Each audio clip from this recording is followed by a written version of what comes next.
some changes. Krepo, you had a great teacher Krepo lesson earlier. Or a bit of a rant. Sivir still have to be up top, but Forgiven still not playing Kalista. Yeah, and I think that is one of the weaknesses for Gambit Gaming, having to ban out, first ban Kalista. It's such a welcoming ban for the Copenhagen Wolves, because they must worry about this champion a lot, and they just say, okay, well, Gambit's going to get rid of it, and I don't think a top-tier team should do that at this point in the meta game.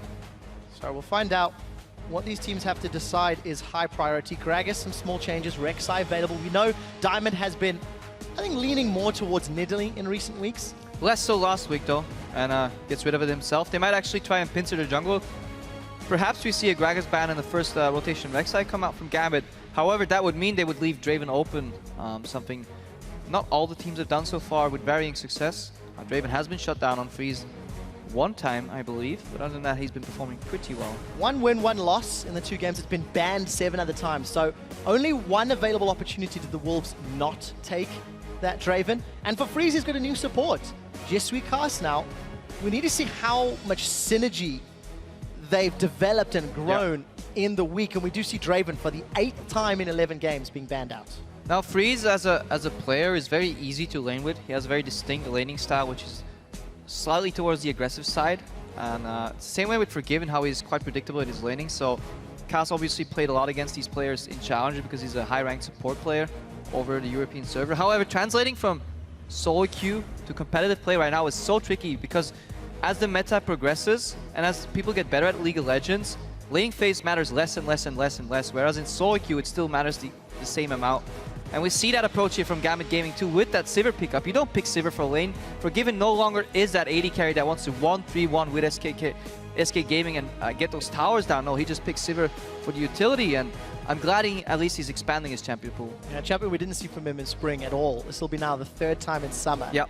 For Copenhagen Wolves, they've got a lot of options considering the bans are non-traditional, maybe with the exception of that Kalista. So where do they go? What are their options? I'd like to see a Rek'Sai and maybe an Azir pick up here. I feel like Azir is one of the strongest mid laners right now. There are other options available, but I feel like he can play into any matchup. Rek'Sai is probably slightly stronger than Gragas. However, Shook last week, he opted for the Rengar when I think other options were available. So let's see what they end up choosing. So for the time being, in Morgana and Maokai. Ooh. We did see Maokai played a little bit over in LCK. Not had the best winning record here in Europe, but still very hotly contested by the bottom of the table teams. And it's not one that you're a massive fan of. 5 wins, 11 losses coming into this week. He just hasn't shown much results over in Europe. Yes, LCK still plays him. They obviously play their lane swaps a little different, where they actually still try to let that Maokai farm up in the 1v2 and let him get tanky. Often we see either the meta in Europe where he gets really tanky in the 1v1 lane, but he doesn't have enough damage to deal with those with the enemy carries. Whereas if you play Maokai, you only have 2 threats on your team. If you're going to play into a very mobile Gambit Gaming with Sivir, your 2 threats are just at risk of getting blown up immediately. So I want to see the Wolves use this Maokai to their benefit, but it seems outdated. And talking about being a little bit outdated, Krepo, you feel quite strongly about how the Wolves have frozen lanes.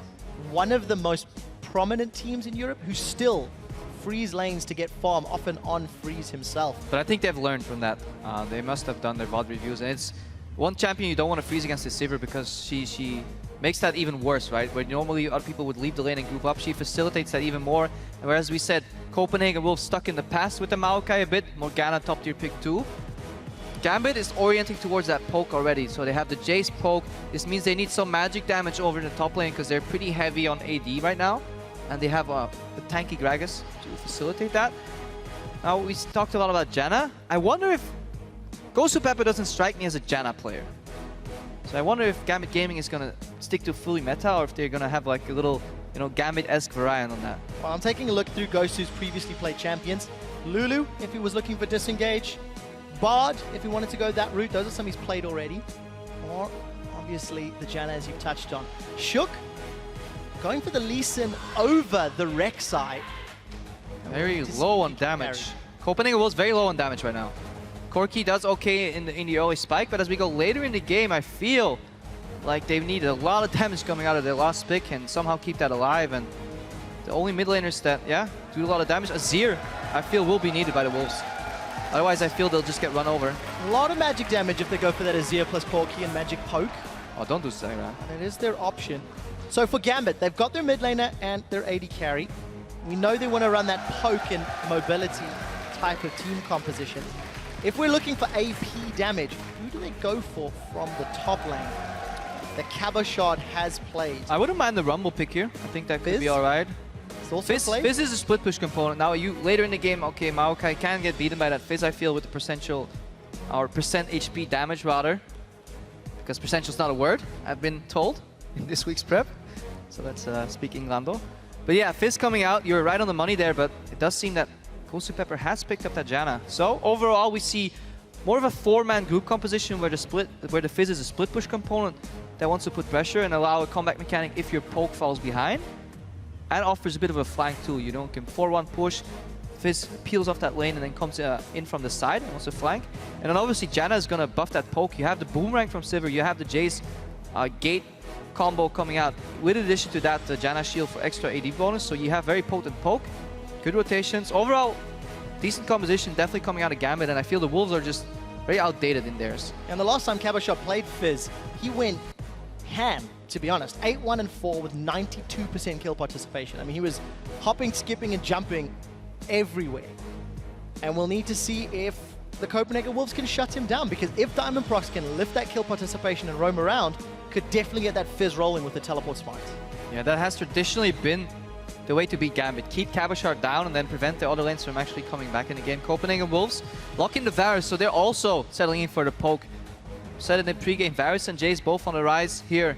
Corki in the bot lane to facilitate that magic damage, because where Gambit Gaming is very heavy on AD on both their pokes, Copenhagen Wolves mix it up. So I think this was one of the better fixes for their composition. They do have the tank for disengage and peel, so it will be hard for them, or it will be easy for them rather to protect their carries. However, I feel they might go a tad low on damage later in the game. So, ticking time bomb for the Copenhagen Wolves. We'll find out how good Soren's poke is and how coordinated the Wolves can be with 2 substitutions. Remember, Lenny and Suis Kaas in for Young Buck and Unlimited. Yeah, it's definitely a lot easier to play as one of these range supports, I feel, earlier on the LCS stage. You have that black shield that you honestly have to time pretty well. So we'll see how many jitters there is for Suis Kaas there on the first game in the European LCS. But talking game plan, Gambit, they want to rush in and take one of the carries down. That's what they want to do. Kill the Varus, ideally, just pile on him. Flank him, just wombo combo, kill him immediately, and then make the rest of the fight, 1 carry against 3, and hopefully try to win it that way. Yeah, bring more damage to the fight, and as long as you take out your opponent's damage, you win the fight. So Easy for Gambit, they're 3-7. They're coming up against the 2-8 Copenhagen Wolves. You can see the team compositions on your screen in a moment. There's a lot of pressure. Gambit, they want to make playoffs. You heard Sean's the coach talking about performing when it matters. You guys at home, jump on Twitter. Let us know, who do you think is going to win? Hashtag GMB win or hashtag CW win. And the crowd is hyped. I like this. Good energy today. Here we go. Flags are lit on the left-hand side of your screen. It's Gambit versus the Wolves. Gambit started their 3-game winning streak against the Wolves in week 3. We'll see if Gambit can do the same in week 6. The person I'm going to watch is Shook. I really feel he needs to break open this early game with his Lee Sin. Phenomenal Lee Sin player if he's in his element, if he can keep going. Just land those early engages and get those ganks off and start snowballing. Soren for the time being. Gonna spot this little invade. Ward secured by Forgiven. Keep his CS numbers looking healthy. Oh, we're in for a level 1 Krepo. And they're going in. Cabochard caught up and down. Shook with the first blood. Gambit totally misreading that situation. Well, Copenhagen Wolves with good preparation. We've seen Gambit do this in previous games a lot. A lot of teams have been doing it, and it seems like a very nice counter. I prefer this over fanning out and then getting no information at all anyways. And a good start for the Wolves. Let's see who picked up that first blood on Shook. And yeah, the last time they played, that was a brutally slow game, if I remember correctly, where the Copenhagen Wolves kind of retreated into their base. No initiative. No foresight, and eventually Gambit slowly won. I believe that was Gambit's first win of the split too. It was, week 3, day 1. Cabochard was running the top lane Gragas, in fact. This time around, a different type of carry. And what I remember distinctly about that game was how the top laners had gone down bottom, and Diamond was ganking against Young Buck's Rumble, was putting pressure in the lane to get Cabochard ahead. We'll see if Shook can help Lenny out but the matchup is very, very different today. Now this is weird. It seems like Gambit is trying to match a predicted lane swap by Copenhagen Wolves here, because there is no reason to put your Fizz with Ignite in the jungle voluntarily. So a bit of a misread or a mental outplay from the Copenhagen Wolves. They start on their weak side with Shook. They do Gromp on Morgana Corki, which obviously makes it so that the lanes are going to push. We have early XP being soaked up by Lenny. Let's see how well Lenny fares in this 1v2 scenario. That might also be the strategy from Gambit. Say, okay, maybe on paper it's best for us to lane 2v2, 1v1. But let's just bully the new guy. Worked for Steve, or against Steve rather, in week 1. Every time we do see substitutions on this stage, the more coordinated teams can punish the newer players. Yeah, and the more vital players in these lane swap scenarios are the top laner and the support. Both new, but also both Belgian. So they should fare well. What a local pride. We'll wait for the result before I start calling you out on how it works out. Lenny, maybe reading the situation and realizing there's some threat, he's instantly left that top lane. Now in lane swaps, the resource you want to watch that unfortunately is not easily accessible on your screen is experience. Because you might get confused by the CS numbers, whereas they're close and all. But experience is really what you want to watch, and then lane control. The way these teams will manipulate these waves, how early they will get a tower, whether they bounce it back, and then once they do, who picks up that farm? That's where we're going to see the game plan for Gambit come out. I believe it'll be Cabochard, logically thinking. So let's find out if Gambit agree with that logic, Krepo.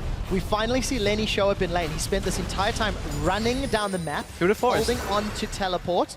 And we do see Diamond going to force Soren to use a very early Ghost as well. So Gambit should get the first tower, but it will be mirrored by Copenhagen Wolves in the not too distant future. Yeah, interesting summoner spell here. Soren Ghost Flash on the Varus. Oh, is that going to bounce? Yeah. We'll see that later. So both teams should bounce these waves, as I was interrupted there, and then cleanse, of course, on Betsy in the mid lane, because he doesn't want to get snared by that Varus ultimate. Bounce wave back. Cabochard picks up that farm. Gambit bases. They lose dragon control, but they're now in position to make the next move, because Freeze hasn't based yet, Kaas hasn't based yet, Lenny is still level 2. Cabochard is picking up a lot of farm right now. Let's see what Lenny does, because he's thinking right now, I'm helping my team, but he's slowly getting behind in terms of experience. Level 2 on Lenny's, I was going to say Lenny's Young Buck, but no, it's Lenny's Maokai. Saw Young Buck playing Maokai so often. Cabochard, a small advantage. We do see those dragon averages very low per game. Both teams usually get one, but not a whole lot more.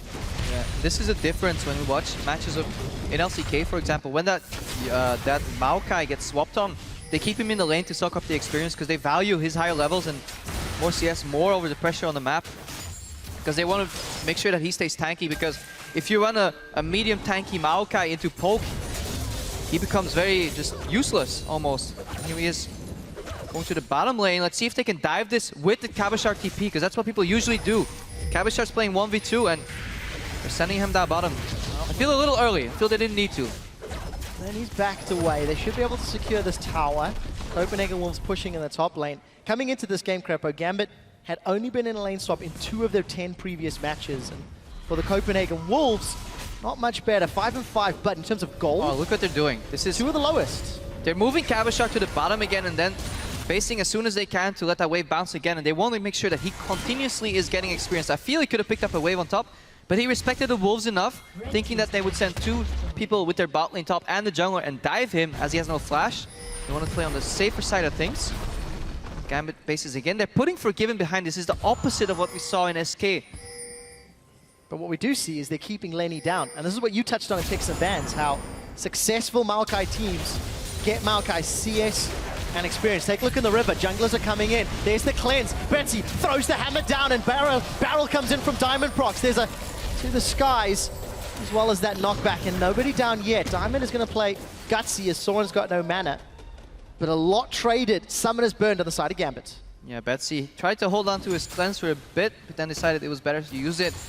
Summoners burn on either side. Soren still has his flash though. Kaas showing up in the village. Hello! But not too much happening. So let's quickly revisit that Maokai versus Fizz point. 27 CS to 10, level 5 to level 3. That's some of the experience you were talking about, Krepo.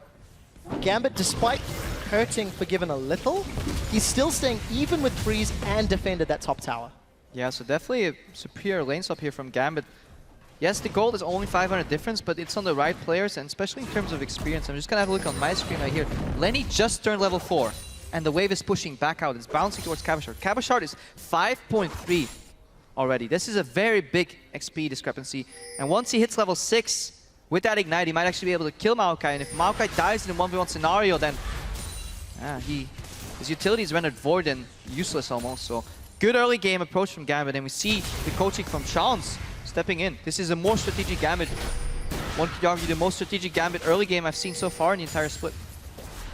One small blunder on that invade, which the Wolves read well, but every decision after that in terms of towers and lanes working for Gambit. I totally forgot that even happened, because I'm looking at the gold here.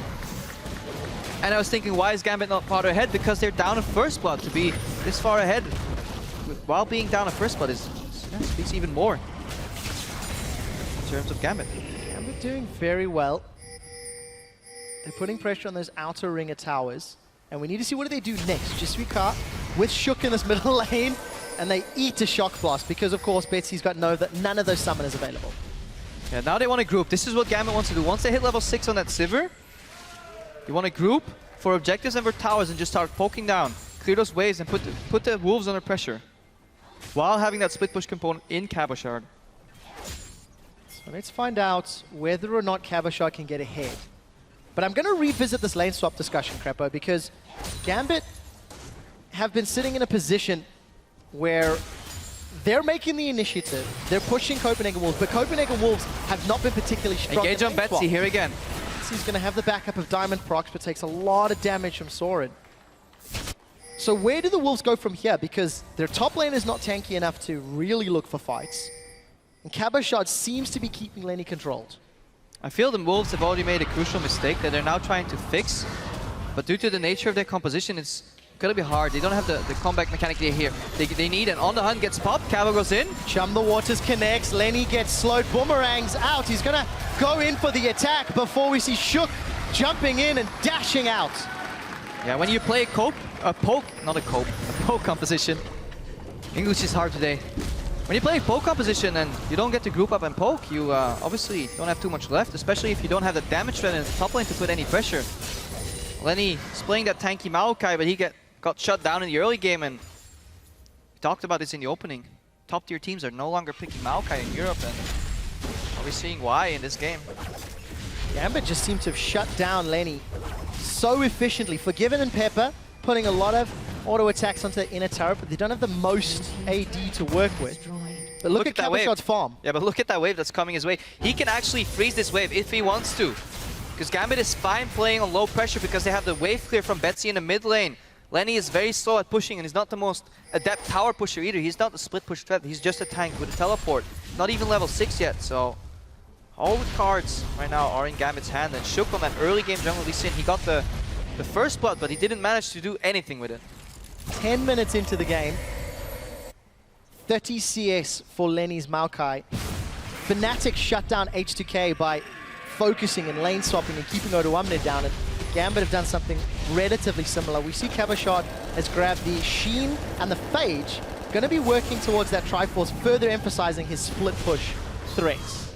Yeah, now the game has stabilized a little bit, and the Wolves, because Cabochard is getting all that experience in the top lane, Gambit are making a clear decision right here. They said, okay, we're going to yield that dragon. We don't want to fight. But in the meanwhile, we let Cabochard slowly push out that top lane. He could have pushed that way quicker. He's not freezing, but he's doing something in between, a slow push. Letting those minions go down ever so slightly, pick up the gold where he can. Make sure you get it all. If the focus is on slow push, do Gambit want to try group from mid? Or what objective?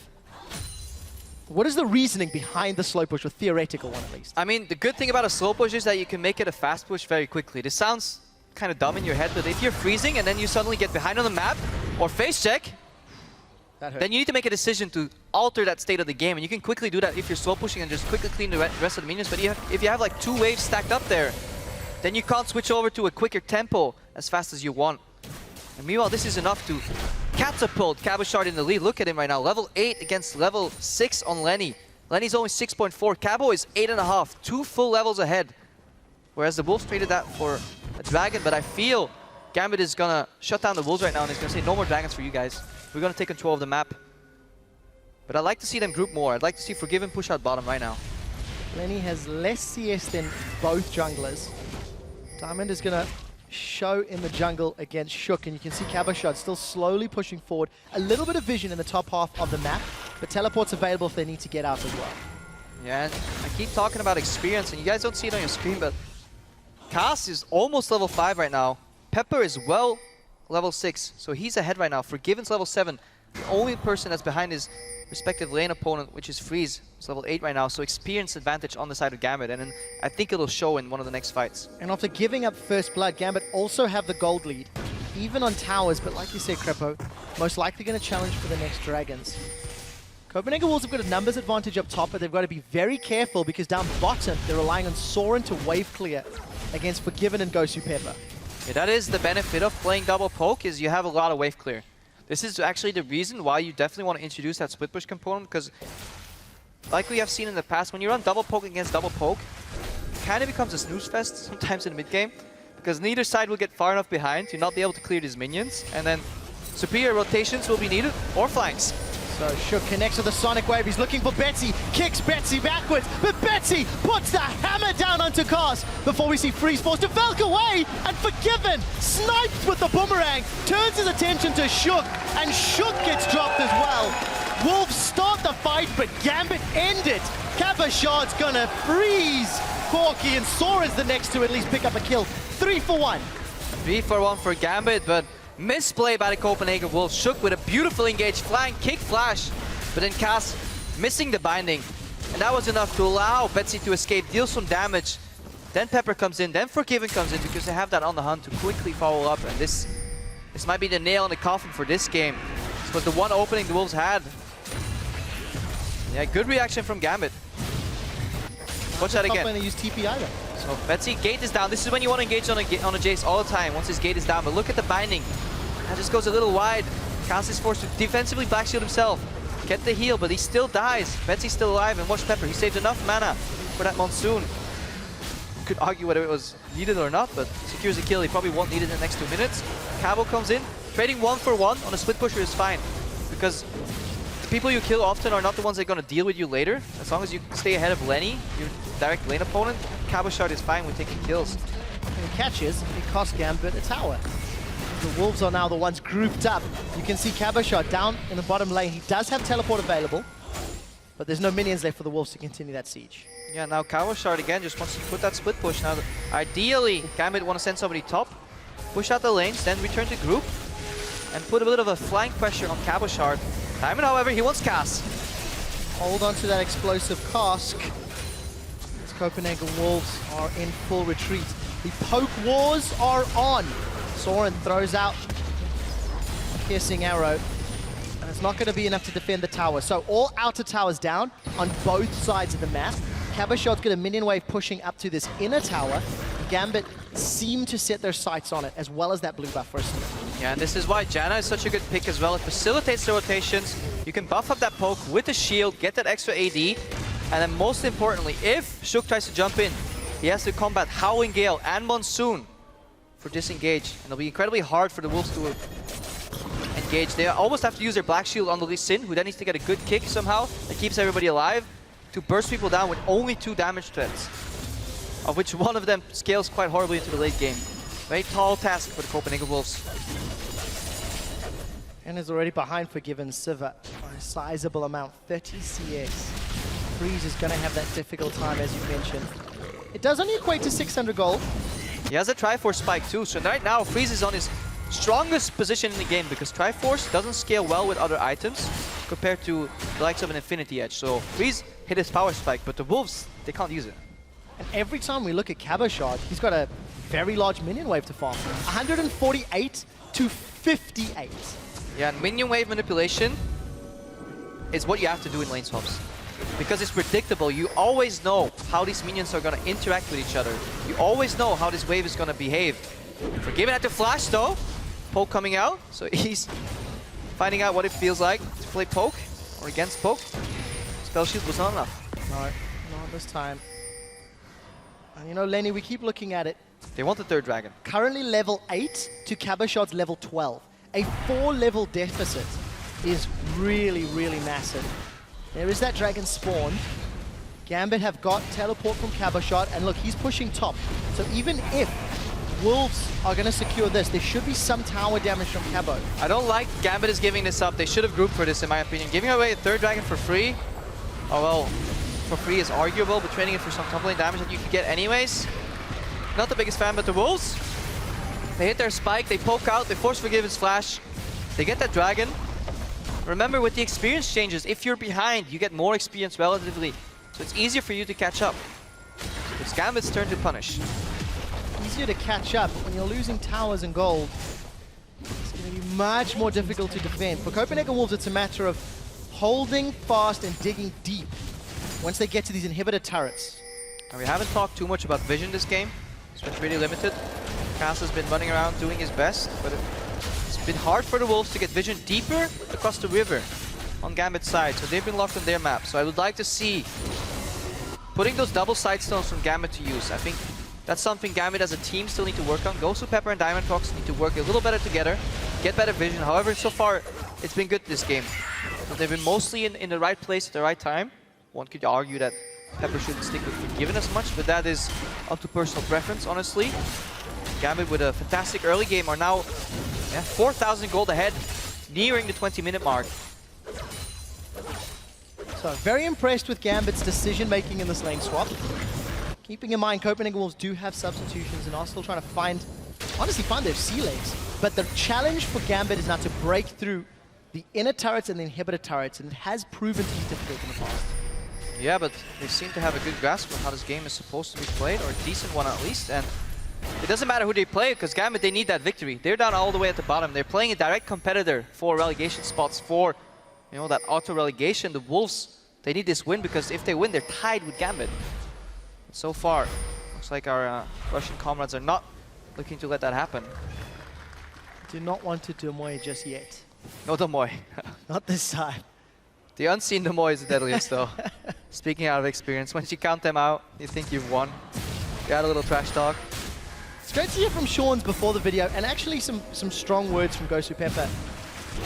Losing to the bottom table teams is unacceptable, and it is the right attitude to have when it is so contested. You look all the way up at Giants, who are 5-5 in that 4th place position.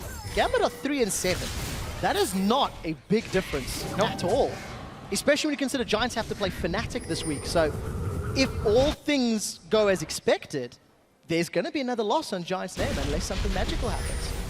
So for a team like Gambit, it's not unthinkable to set your sights on playoffs and get all the practice possible in lane swaps and decision-making and closing out games. Well, I do like the way they play this early game, and this manifests obviously in a Fizz that is getting pretty far ahead. Triforce has been reached earlier, Boot's been upgraded, there's Fam Scepter in there. If you look at items in the middle, and this is what you'll see. Mana Immune slowly stacking up to the Muramane, then some armor penetration, and becomes even more valuable, that armor penetration, because you get extra AD from the Janna. Whereas Kaas is a disengaged support. Yes, he can land bindings to facilitate your poke. He can black shield you against the engage, but Gambit's poke will always be slightly stronger. So I just want to put that emphasis on that Janna pick yet again. I think it was smart that Gambit went for it, because so far we've seen questionable support picks at times. The double Taric from GoSu Pepper. Yeah.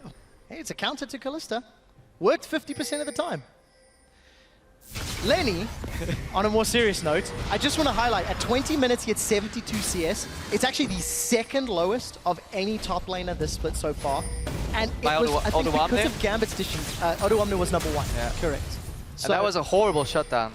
And Gambit have done not necessarily as dramatic, but they've kept Maokai. Maokai's only got a Righteous Glory, and that's not going to be enough tankiness against a Triforce Eye-Edge Brutalizer Man Immune. Here comes Forgiven. Now luckily in these type of compositions, Fish goes wide, Kaas flashes. Gonna continue to peel defensively. Gambit engaged, but they don't find anything. It looks like Shook may be able to get away, running the gauntlet, and there's no chum the waters for Cabo. Now luckily for the Wolves, in these compositions, the priority of farm and the priority of experience is Maokai is still 3rd. You still want your both poke champions ahead. So that's what we saw right there. They can stand up and poke against each other, and whoever sidesteps more skill shots, like Kaas does right there, and then in return lands some poke, can still win these fights. However, in a brutal frontal head-to-head, Maokai only has that Righteous Glory to go in. So he's gonna die really quickly, so they need to make good engages. Well, the one thing you did touch on, Krepo, was flanking. And if Shook and Lenny can surprise Gambit, there is enough initiation and engage to secure a kill. But the trick is to get the vision and catch Gambit in a positional error. The hard thing about flanking is, if you play against a Janna, she could always just hover around a carry since she will always be safe from flanks. And then if you commit your jungler and your top laner to a flank, then your front line is exposed. GoSu Pepper. This is why we like to see people ward together. Solo mission, I've yet to see GoSu tag team with Diamondprox. Get that vision. Interesting to see relatively early Ionian boots on that Janna. I like it. Not something you see all too often because of the Tailwind's passive. And I think the movement speed helped dodge. Second time movement speed has kept GoSu alive. Krepo. Yeah, definitely so. But to touch on those Ionian boots, I feel mobility on Janna is overkill. Look at that poke. Let's just let that rest for a bit.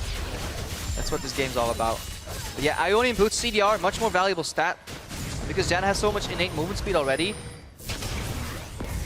It's a little overkill to go Mobies, because if you're on 21 utility, then you drop down so much movement speed in the fight, whereas she's quick enough outside the fights anyways, so you want to have some in-fight mobility to dodge these pokes repetitively. Save your defensive tools to help out your teammates. So Dragon number 1 picked up here for Gambit, uncontested from the Wolves. Gambit significantly stronger with that 5k gold lead. And we hear the on hunt the gets hunt for Given, and the rest of Gambit looking for somebody. Kaas is going to get chomped by the Chum the Waters, and we do see Chain of Corruption spreading across Gambit. Cabochard found Soren and Fizz, held on to the explosive Kaas. Diamondprox is going to drop the barrel down, and with that they might set their sights on Baron. One of the big poke components is down from the Copenhagen Wolves. Gambit with some easy kills. May try pick up an easy Baron. Watch GoSu Pepper. He has to play ping pong with Shook right now. Shook's want to dash in with the Q, with the W. GoSu Pepper wants to reset with the ulti, but he's a little close to the wall. He's going to reset. Ping pong back out. There's a flash available for Shook. He may hop over the wall. This might be 50-50, but Betsy's jumped in. He's going to be throwing the hammer around, and everybody's peeled from Baron. Copenhagen Wolves have managed to stay alive, and the kill gets secured with the Dragon's Rage. GoSu's down and no Baron secured. Yeah, GoSu Pepper had the right idea there in the Baron pit. However, he stuck to the wall too early. You have to go near that wall around the 2k point, because otherwise they will just simply kill you before you can finally get that reset on that smite. And honestly, good calm play by Shook. He waited, he recognized, okay, Pepper's going too low, I can force his ulti, go back out, then still have the threat of a W dash over that smite. Gambit said, okay, we're not losing this Baron. Just gonna peel off the Baron, try and fight, but less hesitation on the Wolves' side. Didn't commit to that 50-50 Baron. Gambit slightly better when it comes to the Baron statistics. And you never want to commit to a 50-50 when you're running poke, because Baron is so good against poke and so good with poke. Because if you're playing poke and the enemy has Baron, you can no longer clear that minion wave in 1 or 2 shots. So Baron keys get buffed. If you're playing poke with another split push component, it is so hard for the enemy to defend, because it takes them so long to clear those minions, which they clear in a very obvious, predictable manner, that it gets so easy for you to land your skill shots. So we always see poke versus poke come out very slow. So we see Shook here take a ward down, because there's so much wave clear on either side, right? So definitely the objectives is where you want to play poke compositions around. You want to bait them into the Dragon, force them to eat those skill shots as they walk in. And yeah, you want to get that Baron buff. For Gambit, they do have that additional tool of the split pushing threat from Fizz. No teleport for a few seconds, but at the moment it's just Soren and Betsy trading skill shots back and forth. Piercing Arrow versus that accelerated shock blast, and both of them, Last Whisper and Brutalizer, both of them hitting real hard. Yeah, Betsy can almost 2-shot Soren right now if he gets the right Janna shields. Box quarter. I feel like you could say the same, that Soren could 2-shot GoSu if he finds it. Yeah, playing support into poke is the most frustrating thing ever, because people tell you to ward. It's like, yeah, go ward. Yeah, go play some wards. I know it's dark, but you know, dodge the skill shots. Sounds like a personal problem. Yeah. Make it work, Krepo. Make it work. But this is that split push threat that we have highlighted. A little riskier because there's not a lot of vision. Yeah, he needs to ward up now. And now he wants to draw 1 or 2 members to the bottom, because all the experience with the Cabochard, they want to make it so that the Wolves cannot deal with him 1v1. And once more than one person shows, then they can go to the other side, go to the Baron, which they're doing right now. But 276 CS on Cabochard, 2 wards in the pit. Yeah, 3 Gambit. wards in the pit. You got to set up your plays a little more in advance now. You need to use this first window of opportunity to get deep vision in the jungle. Then you need to repeat the same cycle, then start the Baron. Gambit getting a little ahead of themselves. However, Cabo is still stronger than anybody 1v1, and it's 4 members of the Wolves right here. Luckily, nobody's shown yet, so I don't know if Gambit are fully aware. oh, he's starting with oh, for GoSu. GoSu's been munched on by Baron, forced to use a very early They want to burn it down. Monsoon. It's being focused 3,000. I think the Wolves will be too late to this party, and they are. Baron secured after 2 or 3 attempts. Baron plus Poke, now Gambit have the opening they want. A little funny how that started. You're the support and you're like, okay guys, I'll help you reward, and then somebody just hits the Baron, you lose half your HP. But they knew they want to burn it down. It's no longer 50-50 as nobody's around to steal it. Good reaction by Gambit, and this all goes back to Cabochard, who's a big split push component, which goes back all the way to level 1, where Forgiven was sacrificing his farm for his top laner. Gambit as a whole played more strategic with a bigger goal in mind. Their top laner was their #1 priority. Copenhagen was his top laner was their #3 priority in this game, and it showed. And it's very rare that you actually get to see a game where it's that clearly separated and that easily demonstrated. I mean, when you look at the percentage team damage that Cabochard is responsible for, he's actually only 3rd highest for top laners in the league. But this particular game is going to be significantly more thanks to all of the farm. Early GA as well, so Cabo really wants to keep those side lanes under pressure. Now you can never judge the pressure though. Percentage damage is such a tricky stats. Diamondprox, not just that binding. So saying percentage damage is such a tricky stats because you're playing with Poke. Poke is a lot of repetitive damage to champions, so while Cabochard may be lower on that, the pressure he puts out and he exerts on one lane facilitates opening up the map so much more for Gambit Gaming. So while the numbers may not show it, he's definitely forced to be reckoned with this game. And there's again another good example of how effective Baron empowered minions are. And how difficult it is to clear out. Gambit have grouped up in this middle lane. Here we go for the tower. Now it's now being focused on the hunters available for Forgiven, as is everything else for Gambit with the exception of Teleport. Lenny is up top trying to defend against Cabochard, but Copenhagen Wolves, they give up that objective. They simply cannot fight for it. Yeah, and if I recall correctly, towers have been changed this patch as well. They're no longer slow or do the damage reduction, so Cabo has an easier time split pushing if he so wants to. He joins his team in the middle. Look at the damage. Monsoon being used here from AD, GoSu Pepper rather. Chum the Waters connects and Kaas. He's going to taste something fishy as the barrel comes down. Cabo takes him out. Gambit crack open the base with a kill, a tower, and an inhibitor. Gambit Gaming taking control of this game after the Baron, just like we predicted. Such a crucial objective here for Forgiven. One could argue that the choice of pathing was suboptimal for Gambit. They just want that other tower. Look at the shields, they're keeping Betsy alive, and you can put up that hypercharge. Krepo, the shortest distance between 2 points is a straight line. That's what Gambit were applying to in that scenario. Take a lot of damage from it, but they do get the tower. Lenny looking for an engage. The barrel goes a little wide, and it's not needed as Lenny cannot find that point and click route. Look at those improved recalls. 4 seconds back to base. 2 inhib towers down, 1 inhibitor down. Dragon is live. Don't want to lose that. Copenhagen Wolves are definitely going to go for a Desperation Dragon here. I'd like to highlight once again, level 12 on Lenny's Maokai versus level 17. Cabochard's Fizz. It's all been snowballing from that early game and the decision-making from Gambit. Yeah, let's see how badly Gambit want to stop this Dragon here. Very badly. Kaas gets caught once more. He's going to get focused up by Cabochard. Diamond secures the Dragon as Betsy will actually land the kill secure hit. Betsy says it's hammer time, comes in, cleans up Shook. Caught between a rock Betsy. and a hard place. He finds Betsy with great damage. Lenny, however, is the cost. Gambit 2 for 1. They get Dragon, and that was a defensive flash from Freeze. Gambit now want to siege the bottom tower. Yeah, and it's looking so grim for the Wolves. No more win conditions, no more comeback mechanics. Gambit in full control of this game. Only Shook managed to pick up a kill. Looking flashy in the process. Right, Gambit now grouped up.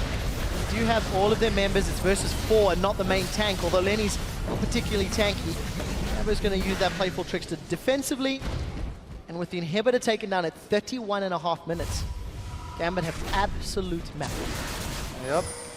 And with every push, we add another letter in that domoy. they're slowly spelling out during the course of this game. If you don't know what Domoy is, that was the catchphrase in Season 2 for Moscow 5. Roughly means go home. Distinctly remember it used quite frequently against you, Krepo. Yep, they tried. In the old days. The good old days. The good old days. Where the game was a lot simpler back then. Lane, lane, lane, team fight. Stall out the game. Bomb for 40 minutes and then decide to play. It was beautiful. Beauty is subjective, I find.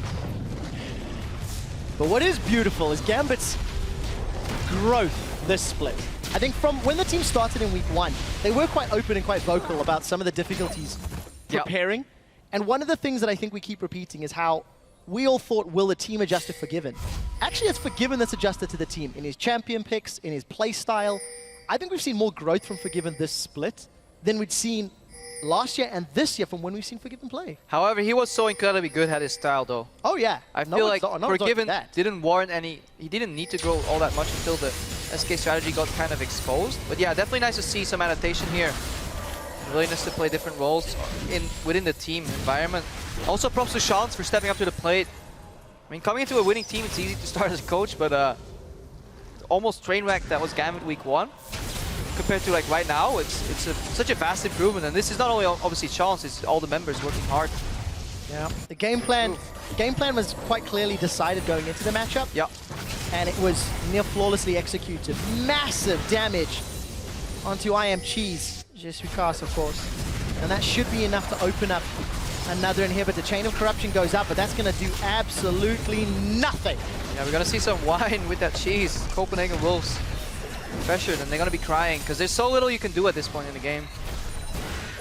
Tiamat picked up for Cabochard as well. Interesting. Why not? Go all in. That's what he's been doing every single time. Cabo left uncontested. Look at this. Nexus Toad's dropping. Copenhagen was forced to respond, and Cabo's going to get this tower.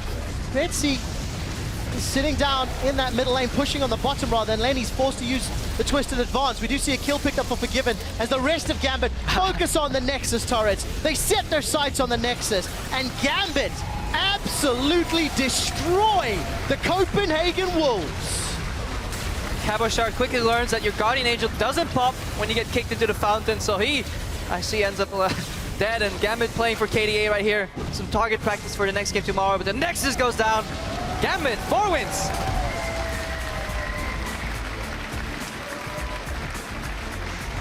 A well-executed game. From lane swap to rotations to pressure, it's very hard to fault Gambit's decision-making and plan. Yeah, I think it was a good plan. I mean, there's always room for better execution, but relative to the place in the standings where they were, relative to how important this match was for them, fantastic performance by Gambit. And the Wolves, a little early to judge their new team, but yeah, it's so hard. Coming into the LCS, 2 new players, put in a lane swap, where top lane and support are the most crucial parts to make that whole thing work, and yeah, they both fell behind. Good resource management from Gambit. Copenhagen Wolves thought they were trading evenly because they always got a dragon for something, but just wasn't enough. Wasn't enough. And you know, I think we have to talk a little bit more about this lane swap, because for Gambit, they've not been in lane swaps. 8 out of their 10 previous games had not been a 1v2 or 2v1 or 4v0 scenario. They stuck to those standard lanes very, very frequently.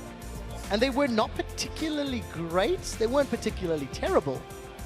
But this is very good, again, decision-making from this, dare I say, up-and-coming middle-of-the-table team. Yeah, this week will decide a lot. A lot of these lower-placed teams are fighting each other, or like very high-level teams. So a lot of these matchups coming in here, where people can go up and down in rankings. Of course, Sean's is like, good job, buddy. You carry that game. Yeah. But don't dive into the fountain with the Guardian Angel. It doesn't work. And I've got to tell you, we did just catch a quick glimpse there of Cabochard and Sean's. At the end of the game, that was the largest CS lead we've seen out of any top laner. It was just shy of 200 CS. Yeah, 336 for Cabochard. In a 34-minute game. Which is, yeah, 10 CS a minute. Nice. Roughly. And then Lenny, 138 CS. And it's his glory. No other item finished building the Banshees. And it's not something we can truly, call Lenny out for, because this was Gambit shutting him down. Yep. There's very little you can do on a Maokai when consistently in the first 10 minutes you find people in your face. You find people in your jungle on your half of the map. It's like, well, what am I going to do? I mean, it's just the draft that Copenhagen Wolves came out with, they have flaws in that, in my opinion, or the flaws that can be exploited. Let's put it that way. Gambit exploited them, and they chose to opt for those dragons repetitively. And as every team out there knows, if you put a lot of resources on one side of the map, then obviously you're going to lose experience in those other sides. It was a little scary at a point where they hit the third dragon, not for free, but uncontested. That's a good way to put that. But eventually, yeah, Cabochard experience discrepancy was just too large. In addition to that, he scales with damage, which is always nice to scale into the late game. And this is something that we've seen from other teams and how they shut down Gambit is by focusing Cabochard, by putting threats, by putting stronger champions and keeping him down. Because you see, when you unleash Cabochard, what he can do to a game. And we need to see if other teams can learn how to play around that. Now, praise to Gambit. They did well. They had a strategy. However, it was against the weakest team in the league. Can they put this repeat performance, and will they show flexibility in their shot calling? Because they had a plan at the start of the game. They executed it well, but it wasn't contested. Nobody fought against them, and here we see the team come pick order as well, and it was very obvious once that Jayce was locked in that Janna was a close second coming out for the support. Kaas, obviously, first rotation Morgana might be more of a comfort pick. As the meta shifting, Janna is also a recent shift, right? Only last week. These newer players coming in from solo queue, usually meta shifts first in pro play, then towards solo queue. They might not play too much Janna, so very crucial pick. And it's interesting to see the Copenhagen Wolves because they've got flavors of meta at the moment with that Varus, with that Corki to an extent, maybe. But then the old school picks of the Lee Sin and the Maokai, something that we're not seeing a whole lot considering Rek'Sai was up and available. You know, you talked about the meta at the top of the day, putting damage threats in your top lane or going full disengage for your peel, etc., for your poke. It's just interesting because you don't tend to see a sort of half modern, half old school. Yeah, it doesn't really match all that well. I feel if you're going to differentiate from your jungle pick, you have to make it work. I mean, Lee Sin could have worked. Imagine if Shook went 5-0. If he went 5-0 this game, we'd be talking about how phenomenal he was, but just didn't work out. Another jungle I want to look at is if people are starting to start running more Olaf against Poke, just run him down, you know. Press R and kill him. Well, it worked for Fnatic last week. I'll see if they run it this week. To take a closer look at Gambit's win over the new Copenhagen.